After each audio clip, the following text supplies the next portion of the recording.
Hey YouTube, my name is Gawd, and you're watching Gawd Cafe. Today's video is on Venus in the 6th house. The 6th house is the ruler of Virgo. The planet ruling over Virgo is Mercury. So here we're going to have Venus and Mercury, okay? Venus and Mercury. So technically Venus in the realm of Mercury, if that, makes it easier to digest. So the realm of Mercury, what that means. So being that it's specifically Virgo, it's about detailing, right? It's about order, the structure, a plan that you actually follow through. Very ABCD, very exact, very direct, very black and white. Okay, so that's this house. This house also rules over routine and mental health. Okay, so mental health is a big factor in this house. It's not just Virgo. It's a Virgo dealing with, it's just the mind, right? So I would say this is the mind or the energy that can feel a little emotionless, although it has deep emotional understanding. I think it gets so caught up in the emotional understanding that it forgets to feel, or so caught up in processing the next thing that, to feel things, maybe doesn't feel as organic here at times. And then you have Venus in this house. So Venus here, it's your love language. So you guys love routine. You love consistency. It's big for you, especially in relationships. You need consistency, a routine, a plan, right? You guys might, really dislike spontaneous people because you guys really, live by having a plan and following it. And, depending what else is in your chart. If you have a fire sign in this house, well, or Aquarius energy, with this, in this house, it might, rebel against that nature. You may feel it but not act on it.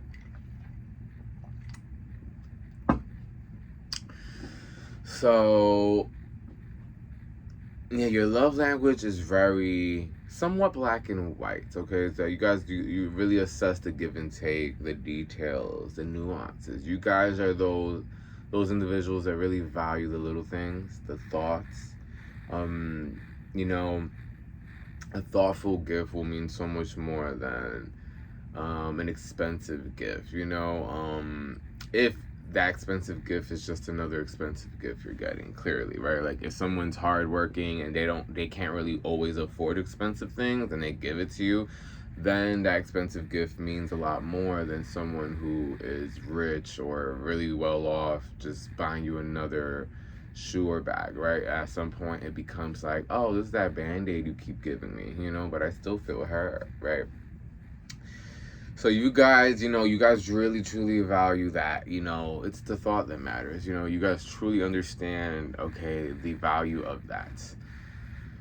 When it pertains to, now when it comes to self-love in this house, you guys could be a little self-sabotaging, okay? In that you will question people's intentions maybe a little too much, where you may not believe anyone's gestures or affection or love towards you.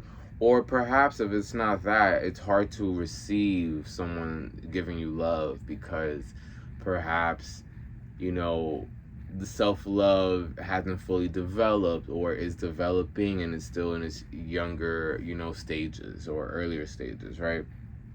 Because you don't necessarily have to be young to enter those stages of the mind where, you start to wake up to certain things. So, yeah, what's the solution for that? I would say your sense of validation should not come from others, but others' validation should be like a cherry on top or extra credit to the validation that you have for yourself or that you give to yourself. And so, you have to look at things like, you care, you you're willing to make a plan and follow it through. You have to kind of look at the little key traits that you have that you would love in another individual, and not just see it as just you. Like, of course, that's things that you have. Like, don't brush off your value, okay? I think this house will overlook its value and undermine it a little bit, and kind of like be a little pessimistic about processing the good traits within yourself, because you're also seeing like, that's great, yes, but it would be greater if I did this, or it's not at its full potential, you know what I mean? So I think that's what Venus in the 6th gets caught up on, because technically Venus in the 6th is, you know, basically debilitated in this house. And so whatever sign you have, right, Venus in this house can, you know, help out or, you know, make it more difficult. And now having a sign or placement that's detriment isn't a detrimental life that you have to experience. The reason why it's claimed as detriment is the lack of understanding of that planet, okay? There's a lack of understanding of that planet, leading to partial delusion because of the lack of understanding, right? And the delusion doesn't have to go as far as you know, being delusional towards others. It's more so like delusional towards yourself, like seeing it more worse than what it really is a delusion. You know, it's like body dysmorphia a little bit, like where you can see your body worse than what it really is and you can't unsee it. It's kind of like that. It's like Venus here is so stuck on making sure it's lovable that it never lets itself fully enter the state of, you know, feeling love by itself. Not at first, and if it's felt here, perhaps it's questioning, right? So perhaps you feel it, but then take it back, right? So there's not really a progressive self-love here with Venus in the 6th. Until you undergo certain lessons. This is like, so the debilitation isn't like the end of it, right? It's just a little bit more difficult to maneuver, right? So it's a challenge. It presents a challenge. Now, I have a debilitated Mars, okay? Mars in Cancer here. So, you know, it's how you use the debilitation. So you have to see the weaknesses and see where the strengths are. So the fact that here, the Venus is, you know, maybe a slightly more pessimistic than it required, right, in order to come into balance with a perspective on love. So that's kind of what I'm getting at. Like, the pessimism is oversaturated in this house, and it needs to be monitored so that you don't have to suffer more than you really need to, if is what I'm getting at. It's like the suffering is really self-made, and it needs to be seen that way, okay? It's taking your experience outside of yourself and being too attached to the outcome to the point that you're so disappointed, you're devastated, and now in turn you're making that situation a key with, you know, a key factor in validating yourself for some reason, right? Because this moment right here, you know, you have so much high hopes. Now that it's not happening, or it's not panning out the way you thought, there must be something wrong with me. I must not be lovable. What else do I fix, right? So that, I feel like, is what starts happening in this house with this placement, regardless of what sign it's in. It's just the fact that Venus is in this realm, right? So it's going to be here in this realm, and now you have to do the extra math of whatever your sign is in, okay? So I'm going to do the elements real quick because I don't want to really break down per sign. So when you have fire, okay, so a fire Venus in this house, definitely going to be impulsive about cutting people off. Impulsive with cutting experiences off that, you know, you don't like because of the small details. So getting too stuck on the details that you kind of like, you don't let yourself maybe perhaps entertain, you know, the pros, like being too con ridden, or just kind of like really looking for the cons and writing it like, okay, there's a con there, I don't know if I should date them, but you spoke for 2 weeks straight, you love everything about them, but, you know, maybe and you don't clean as often, and you're like, I can't deal with that. But are you really breaking down? Maybe like they had a rough week at work, didn't get to cleaning.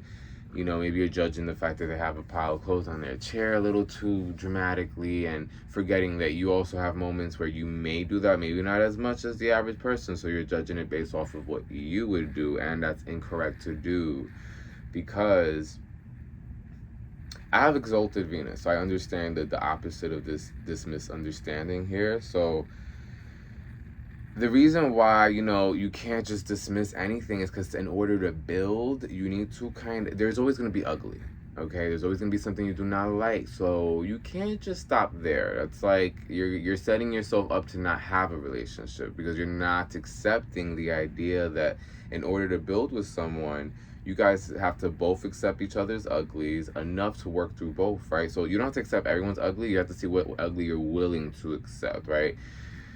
Someone who's a clean freak marrying someone who's, you know, a little messy, right?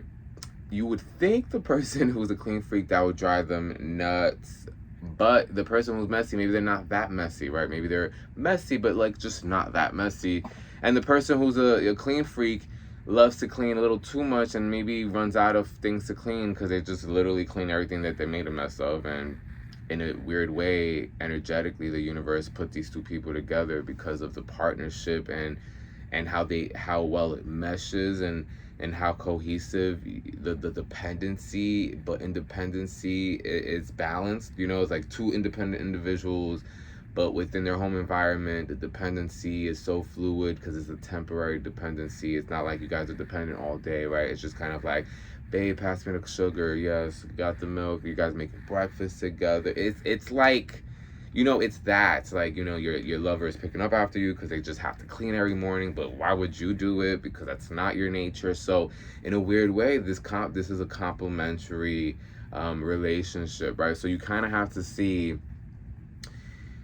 you know, in a weird way, like, if someone's ugly gives you something to do if it's something you're okay doing. So you kind of have to find someone's ugly that is like a hobby for you. I don't know how to really, like, you know what I mean? Like cooking.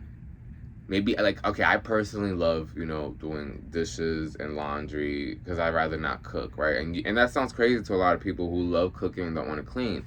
Good match. You know what I mean? So it's like, I'll wash all the dishes, I'll put it in the dishwasher, go to sleep, go take a shower. You just cooked all this shit that I don't really have the patience for. But washing dishes, I could be thinking about other things. I don't really have to pay attention to what I am doing as far as putting love into the food. So that's my desire and the activity of, you know, doing shit sometimes. Sometimes I want to mindless washing a plate or two, making sure it's clean. Very simple. You look at it, clean, put it back. You know, that's just my personal desire.